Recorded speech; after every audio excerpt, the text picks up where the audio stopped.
In this video, I'm going to give you my top 10 tips of what you need to ask your wedding photographer. Hello, my name is Paul and I'm from Paul Gapper Wedding Photography. Number one, first of all, I always recommend that you meet your photographer before you decide to hire them. And I find the most important thing is experience. I've had over 15 years as a photographer, the last 5 years exclusively photographing weddings.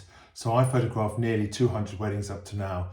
So I have seen quite a few things and I know quite a few things that could happen during your day. I've been at weddings where the registrars have nearly gone home because the bride was over 40 minutes late.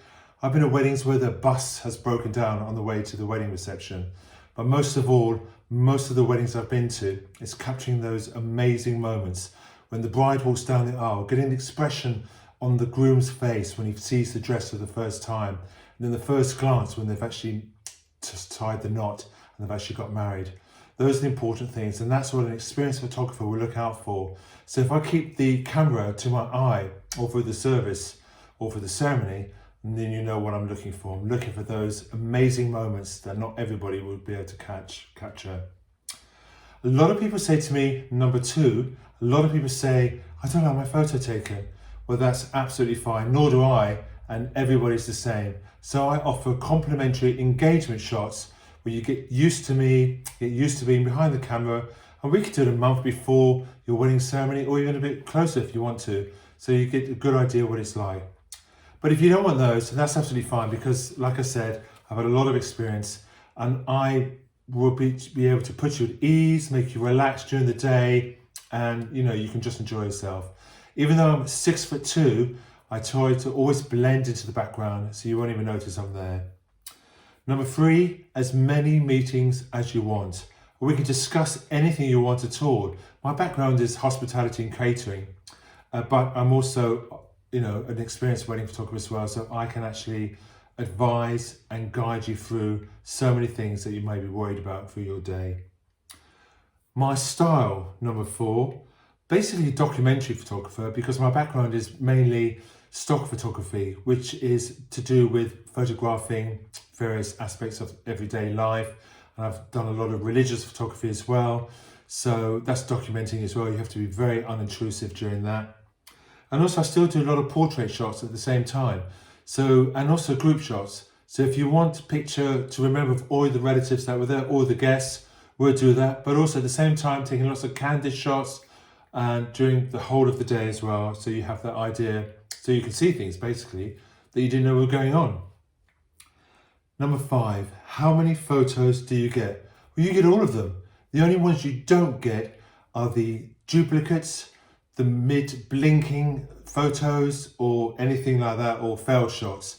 I also take out fire exit signs, toilet signs, things like that. So when you get your photos totally edited and you get the best from the day. So for example, if we're taking a group shot, I would take a minimum of 5 and I will give you the best 1 or 2 out of those which have been edited. So everybody looks happy and smiley.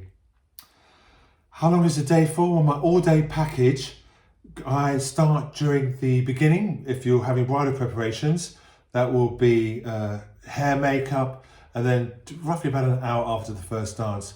But I'm not one of those guys that just says, no, look, it's 10 o'clock, got to go home now. If there's something worth photographing, I will stay behind at the same time. If you have a band coming in later on, then I'll stay and photograph that.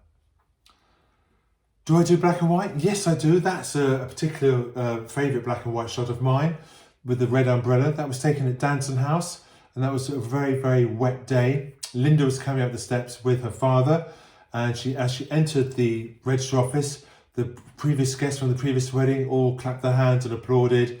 And then we took some nice pictures inside the register office as well because it was too wet to go outside.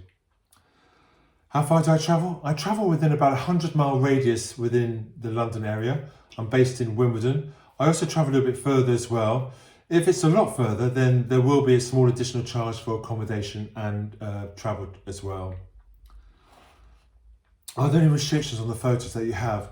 Well, not really. As long as you use them for your wedding and as long as you don't sell them to a third party, enter them into competitions or stuff like that, then they're yours to do with whatever you want to. They're your wedding photos, so you can give to friends and family, make albums, you can do large pictures, anything like that at all. And finally, with my experience, like so many other photographers as well, I'm here, I can give you as much advice as you want. And I'm happy, like I said earlier, I'm happy to meet you more than once, and we can go around the venue and we can discuss any possibility. And it's also important as well, so if it does rain, we know what we can do. We have a plan B. Well, thank you very much. And if you want to get hold of me, please DM me. My website, paulgapper.com, or please look at various other platforms that I'm on as well. Thank you very much. I hope to hear from you. Thank you.